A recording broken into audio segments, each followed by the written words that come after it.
구약성경 82면에 있는 출애굽기 1장 1절로 14절입니다. 야곱과 함께 각각 자기 가족을 데리고 애굽에 이른 이스라엘 아들들의 이름은 이러하니 르우벤과 시므온과 레위와 유다와 이사갈과 스불론과 베냐민과 단과 납달리와 갓과 아셀이여.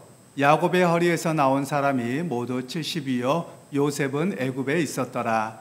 요셉과 그의 모든 형제와 그 시대의 사람은 다 죽었고 이스라엘 자손은 생육하고 불어나 번성하고 매우 강하여 온 땅에 가득하게 되었더라. 요셉을 알지 못하는 새 왕이 일어나 애굽을 다스리더니 그가 그 백성에게 이르되 이 백성 이스라엘 자손이 우리보다 많고 강하도다.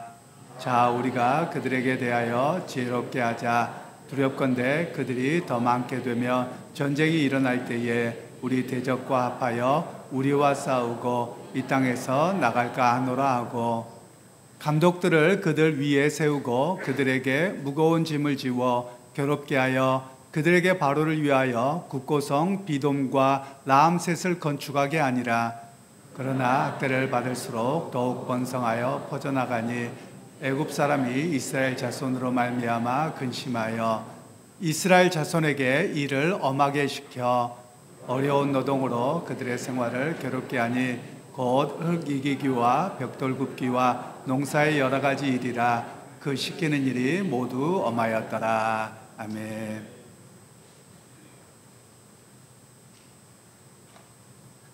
지난 한 주간도 여러분의 삶의 여정에서 믿음으로 살아내셨으리라고 믿습니다. 믿음의 걸음을 걸어간 여러분들을 주님의 이름으로 위로하고 또 축복합니다. 여러분, 우리가 주변 분들에게 이렇게 축복하고 위로하셨으면 좋겠는데요. 당신의 발걸음에 주님이 함께 하십니다. 이렇게 인사하시면 좋겠습니다. 당신의 발걸음에 주님이 함께 하십니다. 당신의 발걸음에 주님이 함께 하십니다. 그렇습니다. 우리 2025년 표가 With Him, 그분과 함께 또는 주님과 함께 그런 제목으로 올 한 해를 살아보기를 원하는데요.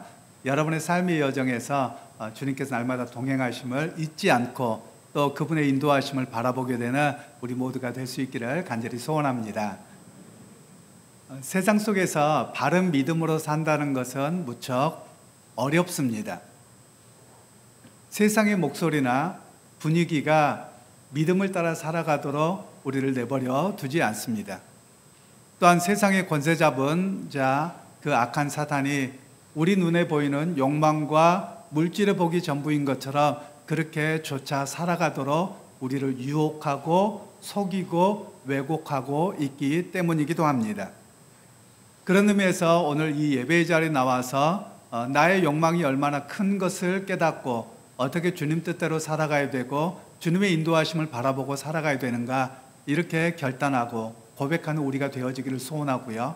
또 그래서 이제 오늘부터 본격적으로 이제 출애굽기의 여정이 시작되어질 것입니다. 그리고 오늘부터 해서 6주간은 비절기 구간이어서 앞에 강단보가 초록색이 되었는데요. 이 초록색 기간은 우리가 믿음이 성장하자, 이런 의미로 초록색이 되어져 있습니다.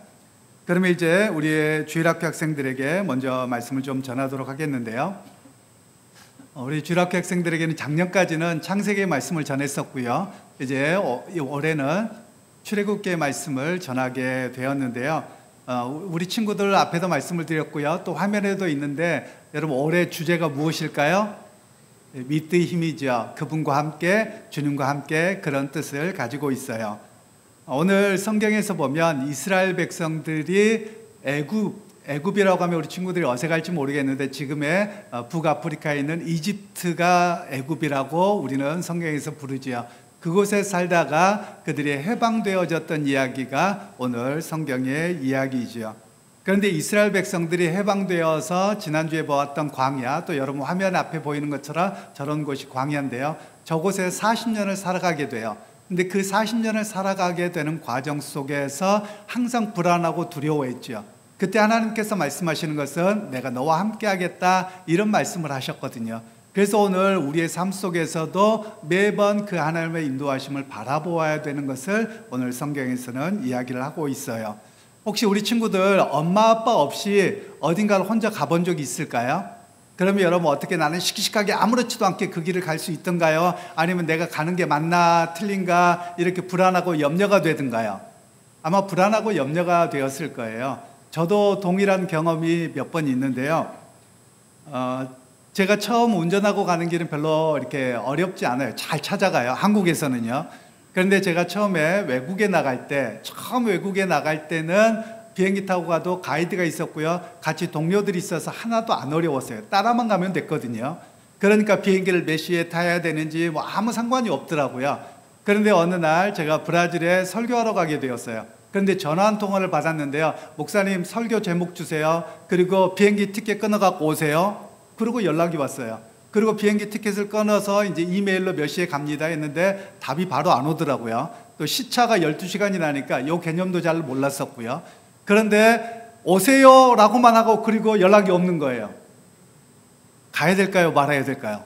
이런 고민이 생긴 거예요. 그래서 가야 되나 말아야 되나 시간은 가까워오죠. 그래서 갔어요.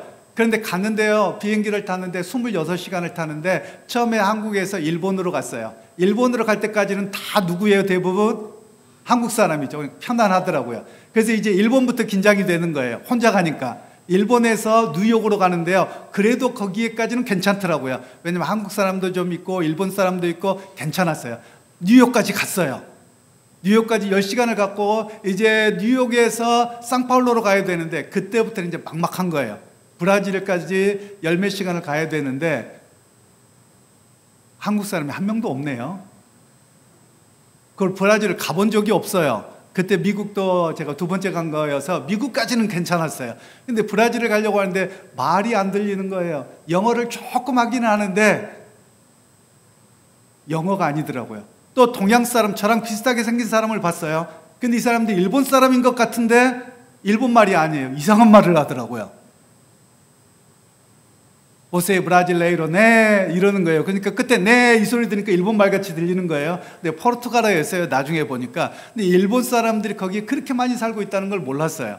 그러니까 이게 뭐지? 그리고 이제 공항을 통과해야 되는데 공항에 도착해서 나를 기다린다고 했는데 계실는지 본 적도 없어요. 누군지도 저는 모르잖아요.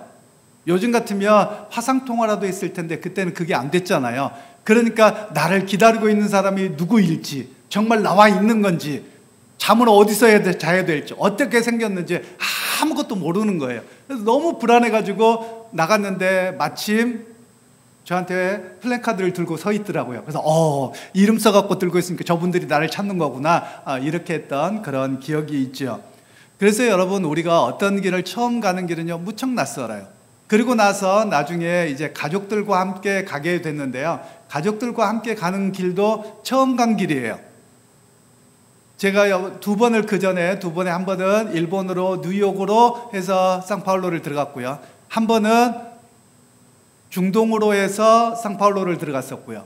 그리고 이제 가족들하고 들어가려고 하는데 비행기 싼 티켓을 타다 보니까 한국에서 홍콩으로, 그리고 홍콩에서 남아공 요하네스버그로, 그리고 요하네스버그에서 상파울로로 이렇게 가는 비행기를 끊었어요. 그리고 이제 이삿짐이고 뭐고 다 실어 보내야 돼가지고 열심히 해가지고 보내고 우리 집사님 집에서 하루 잤어요. 그리고 나서 필요해서 이메일로 여권을 복사해 놓고 갔어요.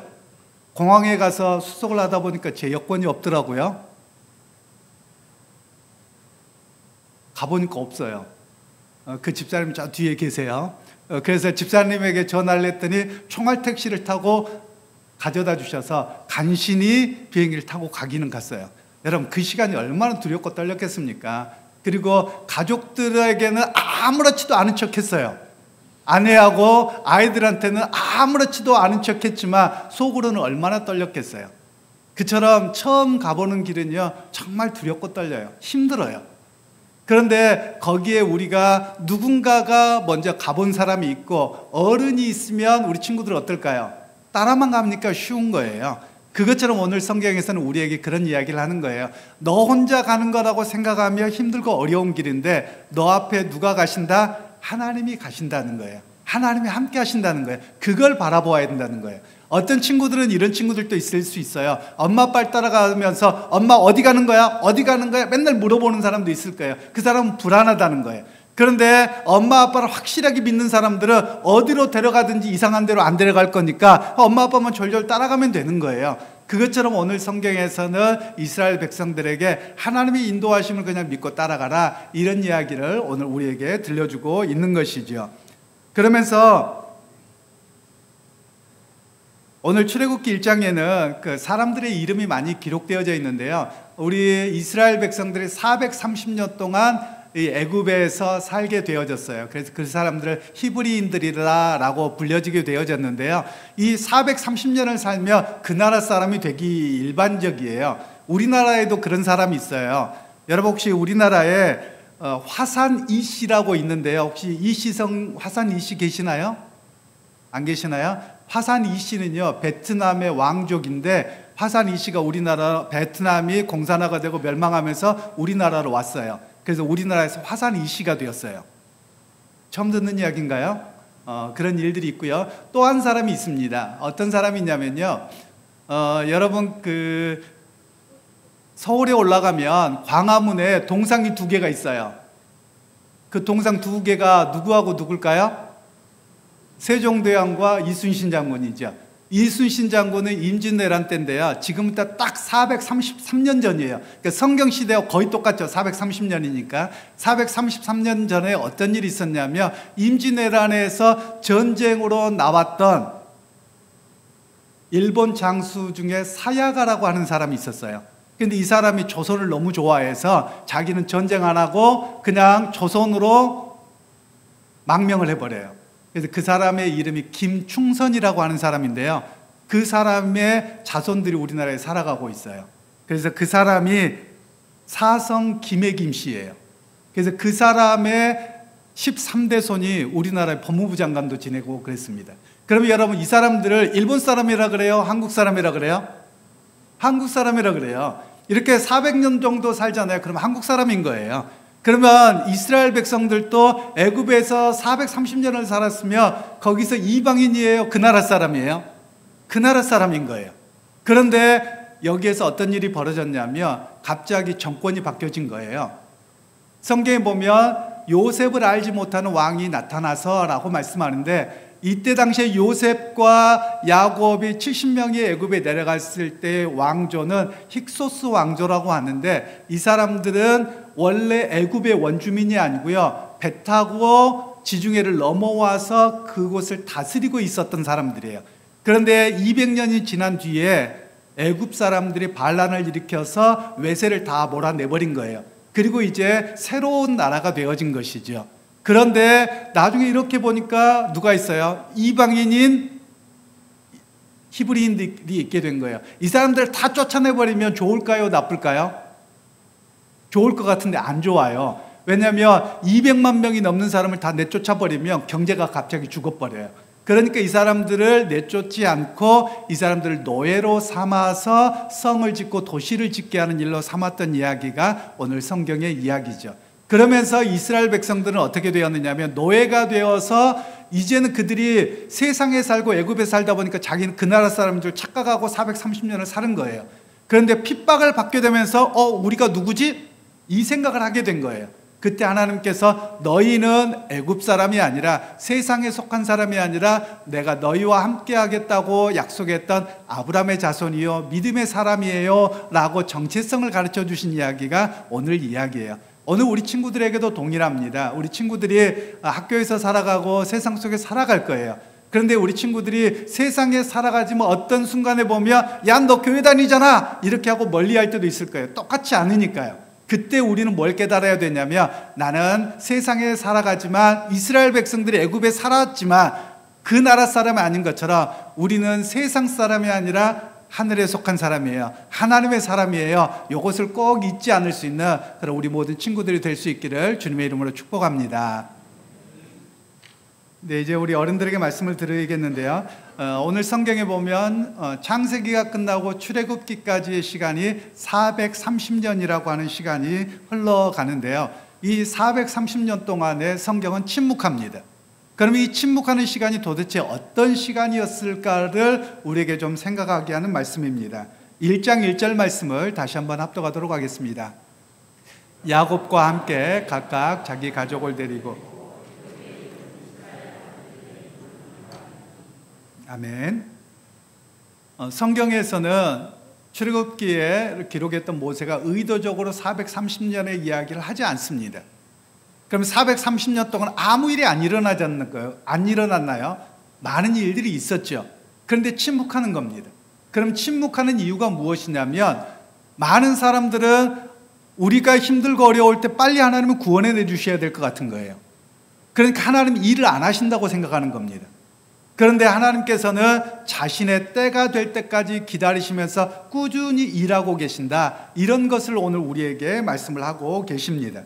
그러니까 이스라엘 백성들은 430년 동안 일상의 삶을 평범하게 살아간 것 같지만, 이 430년 동안 하나님께서는 아브라함에게 그리고 이삭에게 야곱에게 약속하신 것처럼 하늘의 별과 같이 땅의 모래와 같이 너희를 민족으로 삼겠다고 하셨던 그 약속을 이루어가는 과정이 이 침묵의 시간이었다라는 것을 오늘 성경에서는 말씀을 하고 있습니다. 많은 사람들이 정체성의 혼란을 겪곤 합니다. 오늘 이스라엘 백성들이 자신들의 노예가 되어서 고난을 겪고 고통을 겪을 때 도대체 우리는 누군가? 왜 여기까지 와가지고 이 고생을 당해야 되는가? 그리고 430년을 살아왔는데 왜 이렇게 어려움을 당해야 되는가? 이런 정체성의 곤란을 겪었어요. 그처럼 여러분, 우리도 마찬가지입니다. 청소년 시기에만 있는 게 아니라 우리가 세상의 삶을 살아가다 보면 경제적인 어려움이나 육신의 질병이나 가정의 어려움이 있게 되면 내가 뭐 때문에 살지? 내가 왜 이렇게 살아가야 되지? 라고 하는 그런 정체성을 겪기 마련입니다. 그런 가운데 오늘 이런 의문점이 우리의 뇌리를 떠나지 않을 때 우리 주님께서는 말씀을 합니다. 그때 삶의 무게에 넘어졌을 때 하나님께서는 우리를 버리지 않으셨다는 거예요. 그 시간을 통해서 과연 나는 누구인가? 나는 과연 어디를 의지하고 살아가야 되는가를 깨닫게 하시는 시간이 오히려 삶의 무게가 있을 때라는 것을 오늘 성경에서는 말씀하고 계십니다. 그러면 이제 삶을 부정당하고 그리고 삶의 무게에 짓눌려 있을 때 과연 우리는 어떻게 해야 하나, 이런 이야기를 성경은 말씀하고 있는데요. 2절로 7절 말씀을 다시 한번 합독하도록 하겠습니다. 르우벤과 시므온과 레위와 유다와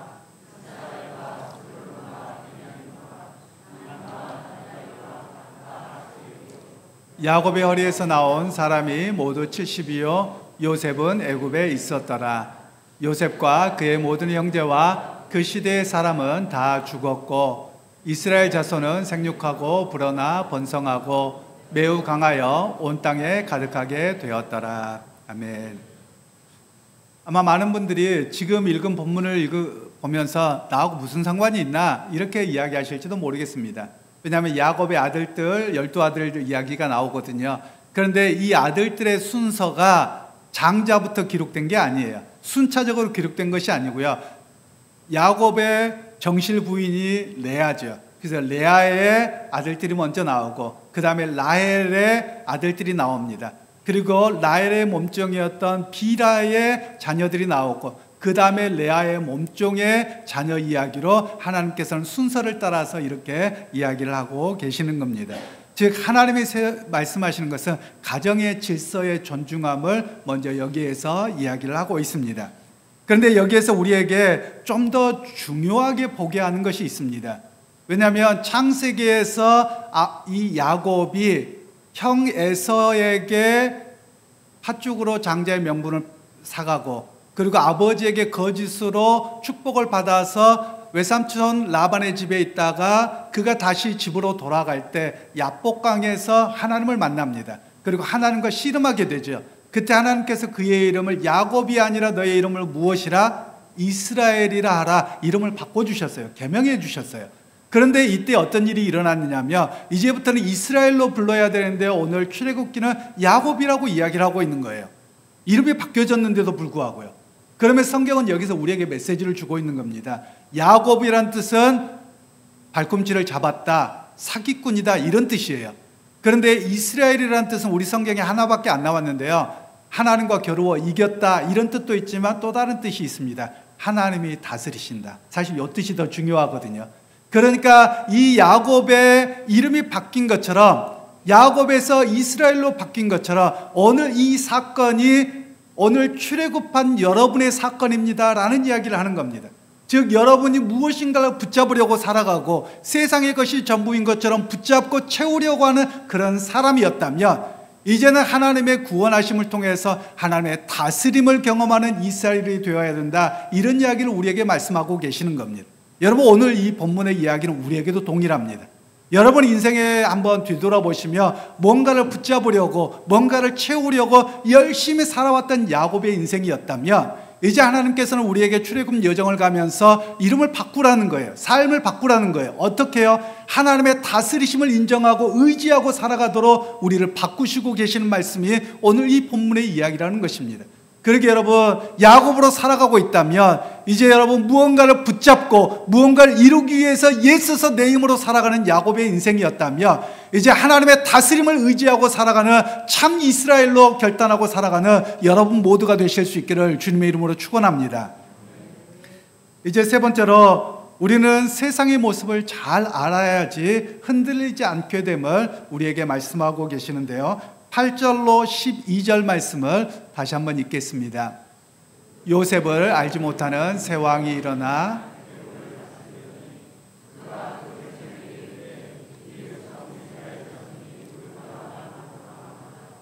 자, 우리가 그들에게 대하여 지혜롭게 하자.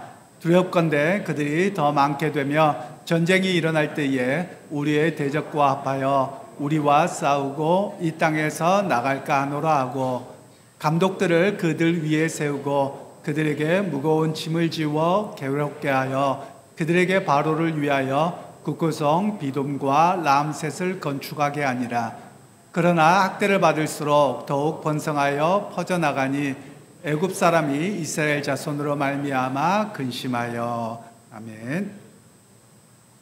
앞에서도 잠시 언급드렸습니다만 원래 요셉이 애굽으로 내려갔을 때, 야곱이 내려갔을 때는 그곳의 지배계급이 힉소스 왕조라고 해서 유대 백성들과 같은 셈족 계열이었습니다. 그래서 그들을 선대하고 히브리인들도 지배계급으로 살아갔습니다. 그런데 그 안에서 반란이 일어나서 이제 외세를 몰아내고 자치적인 나라가 되었습니다.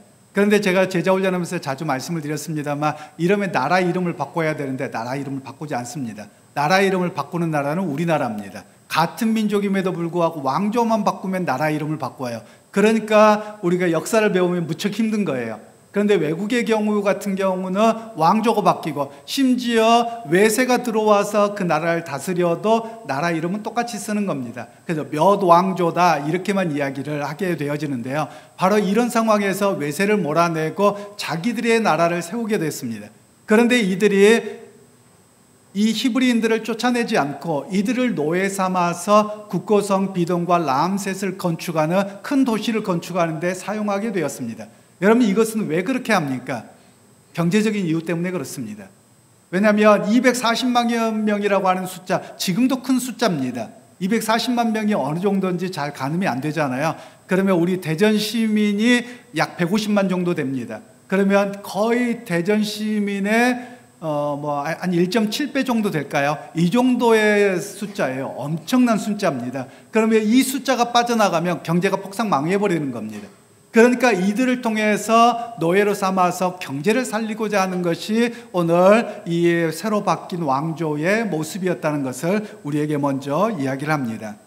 결국 최근에도 우리나라에 인구 절벽이라는 이야기가 나오고 있는데요, 인구 절벽이 되어서 가장 지구상에서 22세기가 되면 빨리 사라질 나라 중에 우리나라가 된다, 이런 이야기를 하고 있기도 합니다. 그만큼 인구라고 하는 것은 그 나라를 지탱하는 힘이라고 말할 수도 있는 것이죠. 결국 과거에는 중장비가 발달하지 않았기 때문에 온전히 사람의 노동력으로만 모든 일을 해야만 했습니다. 그래서 여러분 가끔 TV나 사진들이나 보면 애굽에 있는 피라미드 돌 하나가 제 키보다 크거든요. 어마 몇 톤이 되는 겁니다. 이런 것들을 다 사람의 수동으로, 그리고 소의 힘을 빌어서, 물의 힘을 빌어서 전부 다 그렇게 해낸 겁니다. 그러니까 어마어마한 이 경제력이 거기에 투입되어야만 하는 그런 시대였다라고 말할 수 있는 것입니다. 그런 의미에서 오늘 성경에 보면 이렇게 많은 사람들을 학대를 했다는 거예요. 즉 자기의 경제적인 이익을 위해서 계속되는 학대를 했는데 성경은 뭐라고 이야기를 하냐? 그러나 학대할수록 백성이 많아지더라라는 겁니다. 즉 일반적인 이야기와 정반대입니다. 학대를 당하고 고통을 당하잖아요. 그럼 자식을 안 낳습니다. 그리고 더 어렵기 때문에 그 자식을 안 낳고 그리고 더 인구가 줄어드는 게 일반적이거든요. 예를 들면 우리나라에도 인구 절벽입니다. 왜 그렇습니까? 생활의 환경은 더 나아진 것 같지만 삶의 무게가 더 무거워지거든요. 그러니까 내 자식들은 나중에 고생하게 되겠으니까 자식을 안 낳는 거예요. 여러분 이게 일반적인 현상입니다. 그런데 오늘 성경에는 이런 학대에도 불구하고 자손이 많아지더라라는 것을 이야기를 하고 있습니다. 그러면 이것은 무엇이냐면 즉 세상은 끊임없이 학대하고 우리를 짓누르지만 하나님께서 아브라함에게 약속하셨던 그 약속이 이루어져 간다는 거예요. 이것은 여러분 우리에게 말씀하는 희망을 이야기하시는 겁니다. 세상이 짓누르고 고난을 준다 할지라도 하나님은 당신의 약속하신 바를 분명하게 이루어 가십니다. 바로 그것이 희망이요 그것이 소망이요 우리가 붙들어야 될 말씀이라는 것을 오늘 성경은 말씀하고 계시는 것입니다. 믿음의 형제자매 여러분, 오늘 우리 역시 마찬가지입니다. 출애굽의 역사는 끝나지 않았습니다. 오늘도 여전히 출애굽은 진행 중입니다. 세상의 무거운 짐과 그리고 세상에 수많은 우리를 질타하는 많은 눈초리가 있고 수많은 일들이 더 많이 벌어질 것입니다. 그럼에도 불구하고 우리는 누구를 의지하고 살아갑니까? 하나님의 다스리심을 의지하고 살아갑니다. 그러나 세상은 우리로 하여금 오늘만 보게 만들고 우리 눈앞의 현실만 보게 만들어서 우리를 거기에 빠뜨리려고 합니다. 그러나 오늘 출애굽을 경험하고 또 경험해야 될 우리에게는 그럼에도 불구하고 우리 인생이 광야인 것처럼 보인다 할지라도 그 광야 속에서 구름기둥과 불기둥으로 인도하시고 때를 따라 돕는 은혜를 통해서 지켜주시고 인도하신 하나님을 바라보라고 말씀합니다. 그렇게 믿음의 형제자매 여러분 세상에 눈에 보이는 물질의 욕망의 소망을 갖는 자가 아니라 하나님의 약속을 붙드는 소망을 가진 자, 그리고 하나님의 다스리심과 인도하심을 바라보고 살아가는 그런 저와 여러분들이 되기를 소원합니다. 여러분 하나님의 부르심은 하나님이 여러분을 부르셨습니다. 하나님이 오늘 또 출애굽하자고 부르셨습니다. 세상의 억눌림으로부터 세상의 무거운 짐으로부터 여러분을 부르셨습니다. 그리고 나와 함께 하자고 말씀하십니다. 여러분 그 주님과 함께 하시는 여러분의 인생이 되기를 소원하고 우리 출애굽 여정을 통해서 하나님이 나와 함께 하심을 경험하고 살아가는 그런 믿음의 형제자매들이 다 되시기를 주님의 이름으로 축원합니다.